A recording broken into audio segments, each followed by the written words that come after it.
Today on an all-new Real Horse Rescues, two men on a mission to protect thoroughbreds on the track and off.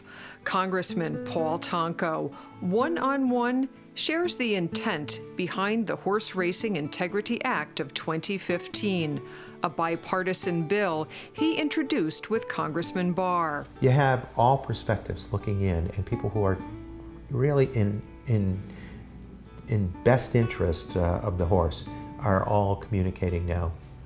And I'm hoping we'll have hearings on the legislation, and that in a bicameral, bipartisan way, we'll be able to get something to the president's desk.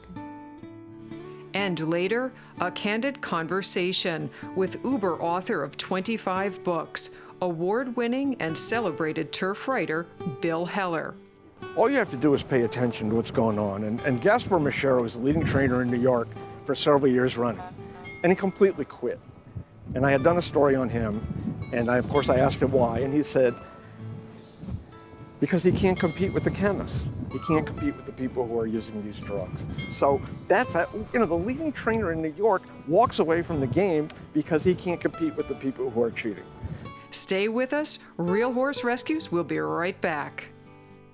Real Horse Rescues is underwritten by the Unbridled Thoroughbred Foundation, an organization dedicated to the betterment of equine welfare and protection through the production of educational media, and through the generous support of Andrew Ellsbury, certified journeyman farrier, offering holistic hoof care solutions to serve the needs of horses throughout the Northeast since 1976. Congressman Tonko represents and serves the 20th Congressional District, which includes Saratoga Race Course, and he is the co-chairman of the Congressional Horse Caucus. We have quite a few questions from our horse friends and your constituents who would like to learn more about the Horseracing Integrity Act. How did you become involved with the introduction of the bill? And what is it within thoroughbred racing that you feel its passage would ultimately achieve? Sure. Number one, I think that this is a very solid bit of economic recovery for the upstate economy. There's an industry that can bring great economic growth to the region, and so of course we wanted to function and function well. In order to function well, I think prime epicenter in the arena is the equine athlete. And the response to that athlete must coordinate with what the fans are looking for. I think sports fans are very discerning. They want clean athletes. And in this case, the athlete can't make that decision. So for those who enter in and surround the athlete, the equine athlete, we believe there should be standards. There should be this attempt to make certain that we respond effectively to doping that is used in the industry. And so what we have here is an attempt with the Thoroughbred Horseracing Integrity Act to allow for an independent body to work in concert with the industry to make certain that rulemaking and testing and enforcement are provided by that body and then implemented routinely as we go forward. Can you help us understand how USADA, how they would serve to protect horses differently than the states do now? Because we do have rules that are in place, the rules are not enforced. Right. Well, I think the track record of USADA, the United States Anti-Doping Agency, which is a 501c3, is not a government entity, does not require government taxes, taxpayers to be impacted. They have had a track record. They have worked with cleaning up sports in general, the Tour de France, the Olympics, that has been their territory per se. It began with athletes complaining that it wasn't a level playing field. They wanted to compete against other athletes that, addressed a clean bit of sport. No doping, no medications. And so what we have here is the opportunity with USADA to utilize its intellect in regard to the medication, the same day medication, whatever, doping in that whatever sport that they have monitored, and network that with a panel, co-panelists who are from the industry. And so you would have an 11-member body in accordance with the structure of this bill, 6 of which would be representing USADA, and then representatives from a cross-section of perspectives, be it veterinarians, breeders, horse owners, jockeys, whomever. But making certain that there is this interaction, this relationship that would exist, and allow for us to establish those standards, develop the penalties, make certain that the testing is done, review which medications would be authorized, what about same-day medication. They would look at all the instances out there and provide for a sound blueprint that would guide them. In addition, I think a big benefit is that we don't have the patchwork outcome. You have different states, as you indicated, there are states that have been aggressive. Those states need to know there's a national standard. The industry crosses state boundaries. There are stakes races. There's the Kentucky Derby, obviously in Kentucky. There's the Preakness in Maryland. There's the Belmont in New York. Just in a Triple Crown aspect, you're crossing state borders. There are, coast-to-coast activities in this industry. And I think the certainty, the predictability, the standardization is an important aspect of what we would do here. I know that attempts have been made in the past, but what you have here is an incorporation of the industry with an organization, a 501c3, like USADA, the United States Anti-Doping Agency. Has it been determined yet how USADA will work in conjunction with franchises like NYRA or a governing authority in New York, like the New York Gaming Commission, on a state level? Right. They would have the authorization, they would have the encouragement to work with these state commissions, these regulatory bodies, making certain that as you collect the fees, because there are no taxpayer dollars involved, there's no new government agency established, there's no government investigation or oversight, there's no federal taxes, there's no taxpayer impact at all. So that's what it doesn't do. What it does do is create, again, these standards. It addresses the rulemaking, the testing aspects, and the enforcement. It networks with the given agencies, the state commissions and the like, the complementary pieces, in a way that partners with them. There would be a prorationing of resources as they're gathered with the states based on the horse population, the activity in those states, and in a fair prorationing, they would network with them and encourage their involvement. We shouldn't see this as a risk to current regulatory bodies.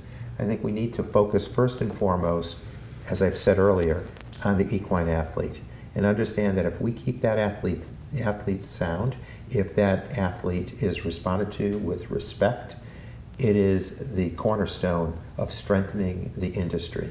And it's an important industry, and it's one that can bring great economic recovery aspects to given regions and states of this country, but it needs to be done with the utmost integrity and with the greatest sensitivity toward the equine athlete. Concerning the welfare of the equine athlete, in 2012, Governor Cuomo mandated a task force to determine why so many horses were dying at Aqueduct Racetrack during 2011-2012 winter meet. $1 million was spent, and they basically determined that the New York Racing Association and the New York Gaming Commission were not enforcing rules that are already in place to protect the equine athlete because their focus was on filling races. Has it been determined yet how USADA would step in? Will they have oversight? Will they have authority to say, you know what, NYRA, you're not doing your job? See, this is where I think our legislation is a cut above what's been tried in the past. I'm very thankful for the efforts that people have made. They've paved the way, so to speak.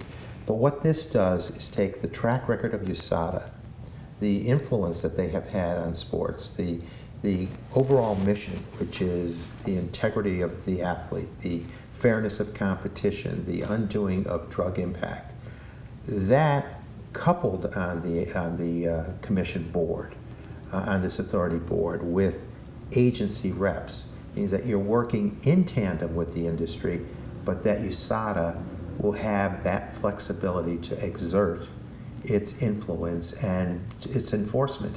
And I think the enforcement element is what they're so very proud of, and it's why we introduce them as a partner in this process. There needs, I think, Susan, for this to work, there needs to be a flare of independence, and there needs to be a connection to the industry, and there needs to be the prime focus on the equine athlete. And I think we accomplish that very tender balance in a way that will foster good results. And, you know, in some of these states where we've talked about reviews, investigations, determinations of what's best, even with the best intentions, there has been a roadblock somewhat established because they feel that they would set themselves up for an unlevel playing field. They would put themselves in the rank of the, they would disassociate themselves from the rest of the field and make for a more difficult outcome in their state. If we have a national standard, if we have a national effort here, doing the correct thing, moving forward with integrity, means all states comply. That would be, I think, an open door to thresholds of improvement that would be done because it would have a universal impact. You wouldn't be set at a disadvantage. There wouldn't be a lesser competitive outcome for your state because it would be an across-the-board standardization of the outcome, again, with the equine athlete front and center. What do you feel is a reasonable time frame for this to come about? Well, as I said, the initial draft has an effective date of January 1, I believe, of 2017. Mm-hmm. There's an awful lot of work to accomplish after the bill is approved and signed into law. And it's all a question of how effectively we can move it forward. You know, with so much legislation, there's a counterforce to the force. And we're realistic. We're anticipating. We know of that counterforce. Mm-hmm. But I say come to the table and dialogue. And keep the equine athlete front and center in your thinking. And let us have that as a common thread around the table. And let us, you know, develop the best language in the legislation. Let's give the flexibility to the group so that they can have the professional space to within which to respond and perform. And let's make certain that it's a cross-section of thinking that's incorporated into the overall analyses mm-hmm. and calculus that's eventually made. Well, it's certainly a step in the right direction. Well, thank you. We think so. I think so. Well, speaking of fairness for the equine athlete, sadly, most thoroughbreds, when they are retired, are shipped off to slaughter. It is a well-documented fact that approximately 70% of all thoroughbreds end up slaughtered. And I know you have voted in favor of the SAFE Act, not to be confused with the SAFE Act for guns in New York, but the Safe American Food Exports Act to close the borders to our horses crossing. One of the concerns that I have is with the borders closed, the number of horses that are bred in just the thoroughbred world would give us about 500,000 thoroughbreds living a year, which is an immense population. A couple of thoughts with the ban, the horse slaughter legislation. I have been involved with that legislation throughout my tenure in Congress. Plan to be on the bill again that would ban slaughter in the U.S., deny exporting horses for slaughter, and speak to the public well-being, the public safety. You know, we talked much about medications and doping, the toxicity of that product is an issue of safety, concern for public safety for anyone who would consume that meat. And most people understand you don't breed horses for slaughter. So I've been involved in that legislation. To your point of the growing population, or what could be an immense population, you address it in perhaps a double-edged way with the breeding outcome, the amount of breeding that's done, and you deal with the issue of retirement farms for our equine sport that's out there. It's that equine athlete. You need to work that into the equation somehow. We're assigning a fee in our bill for the overview, for the standardization, for the enforcement and testing and startup, promulgating the rules and regs. You put together what is a sensible charge to the industry so that there can be fairness. Perhaps we need to look at some sort of balance with these retirement farms and what we're doing with breeding to make certain that there isn't this overpopulation and that we're planning accordingly. There's a very sound need for planning to be utilized in so many situations, and certainly in this ag/sport economic model, there needs to be that sort of reach to planning, so that in fairness, again, in justice to the equine athlete, for the joy they bring, for the sport that they inspire, there's a respect factor required, and we have it within our human capacity to make that work. It just takes that common dialogue, as we're asking for with the legislation on anti-doping. Come to the table, let us talk to the best interest of the equine athlete and make it happen. And the same is true here, because these are interconnected. There's this overlapping that exists, and that should pervade our senses and demand, challenge us to do better than we're doing. Well, we're very fortunate that you're on the side of horses in the position that you're in, and truly grateful for your time. I know you're a very busy man. Oh, my pleasure, Susan. Very much. Thank you. Appreciate it. Okay. Thank you. Friends, have your say on drugs in horse racing and equine slaughter. Join the conversation at facebook.com/Real Horse Rescues. Next up, award-winning author Bill Heller, who wrote the definitive book on Lasix, Run Baby Run, in 2002. Bill, aside from Saratoga and the throngs of people that we see here, do you feel that there's enough public interest in horse racing that we have a window of opportunity to effectuate change through your writing or other avenues of bringing awareness to drugging and to slaughter? Well, I think the fact that American Pharoah won the Triple Crown is a tremendous opportunity. It has been covered mainstream, and it is an opportunity, and we only have until the end of this year, because unfortunately they're going to retire him and not raise him as a 4-year-old, which of course was what happened with Secretariat.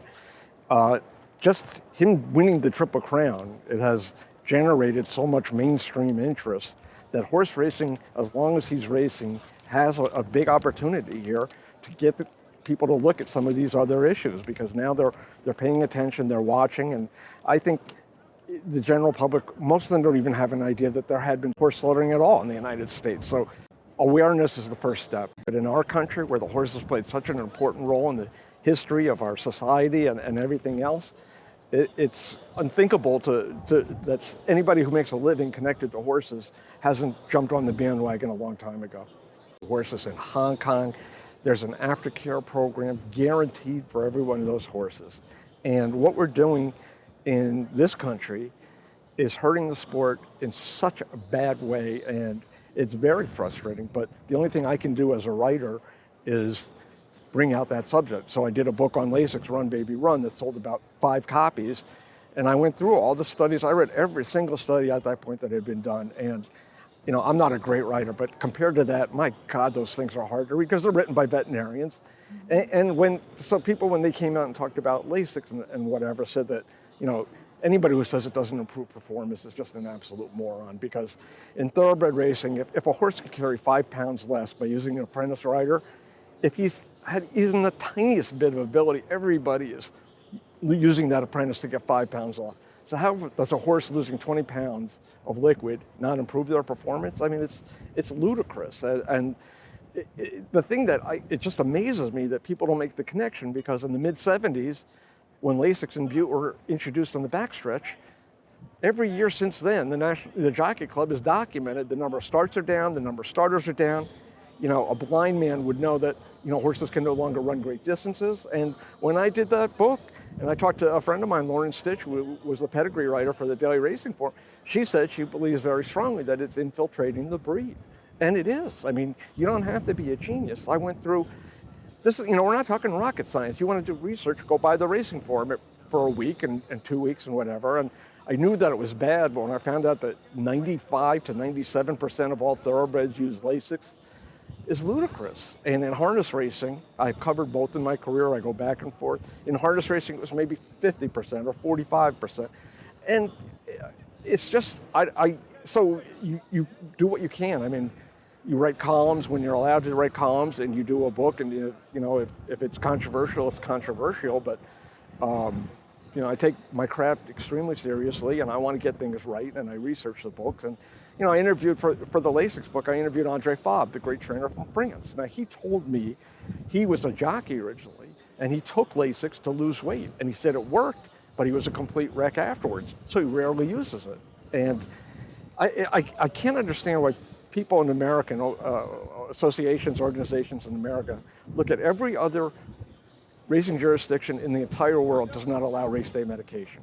And of course we do. And in New York, I used to be proud that New York Racing was the last that did not allow Lasix. And Dr. Jerry Belinsky was the head of the Racing and Wagering Board at the time, and veterinarian, and he still owns and breeds horses, whatever. And he was president of the Racing and Wagering Board when Lasix was allowed. And he said, he's told me several times it was the biggest mistake of his whole life, because he thought people would tell the truth. And that hasn't happened. So we're creating this problem. You can write about it, we can talk about it, and try and create awareness. But you know, the average person, you know, doesn't know all this stuff. The average person didn't know about horse slaughter, but it's changed. And I know Susan Wagner gets so attached to every single horse, and God, what a sweetheart she is. But, you know, she gets upset by all the, you know, what goes on in horse racing and everything. But the only thing you can do is do your best. But it has not affected my enjoyment, because, you know, there are certain trainers that do the right thing, that take care of their horses. There are people like Alan Jerkins, who was part horse. So there's a lot of people, and if people like Alan Jerkins or Billy Mott or Shug starting getting 25 positives like Rick Dutcher or something, that would rock me seriously. But I think there's a lot of people, and people have to learn, and they're learning that, you know, Lasix is having an effect on our breeding. And North American, you know, pedigrees, they don't compare to European pedigrees anymore, because we're using Lasix. It's ironic, the connection between Lasix and horse slaughter is that because thoroughbreds and other horses use Lasix, it's toxic as horse meat, and that, ironically, is ending the horse slaughter issue. So that was great. Now if we can end the Lasix issue, but slowly people are coming to realize that. One of the issues with Lasix that is constantly swept under the rug is it is the most well-known masking agent on the planet. It is not allowed in any other sports, specifically because of its ability to mask other drugs. James Hunt has been on undercover video, Dr. James Hunt, stating clearly Lasix is a performance enhancer. And I know with the chemists on this backstretch, they can time injections to the second that are peed out and sweated out with Lasix. All you have to do is pay attention to what's going on. And Gaspar Machero was the leading trainer in New York for several years running, and he completely quit.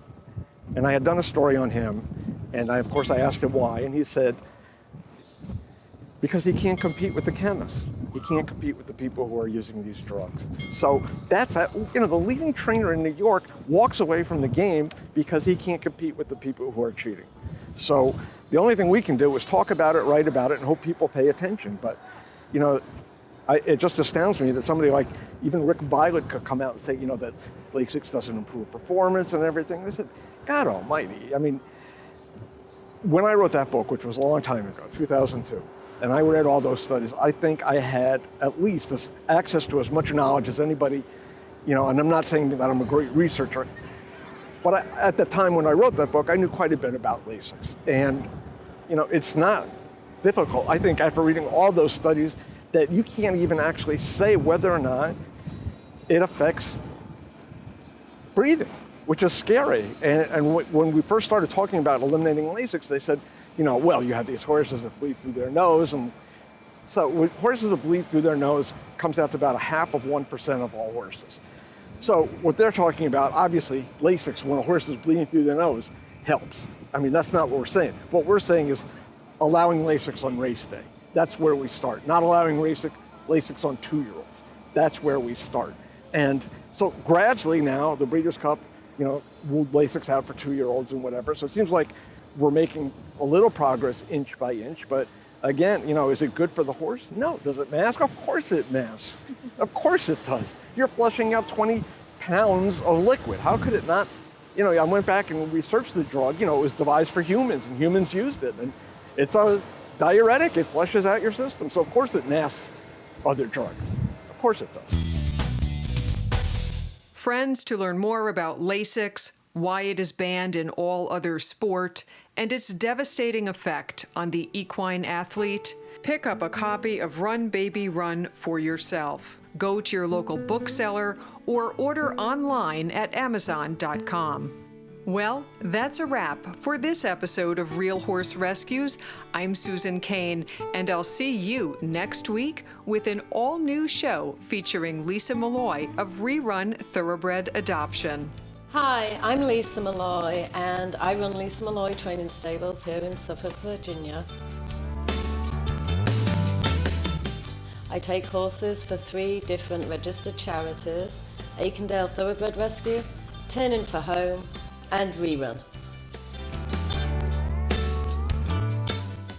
I started galloping thoroughbreds back when I was 16 years old, and I worked for one of the top steeplechase trainers in Europe, Jimmy Fitzgerald. Since moving to the United States, I've worked with reining horses, cutting horses, world champion rope horses, Western pleasure horses, polo, and once again back with thoroughbreds.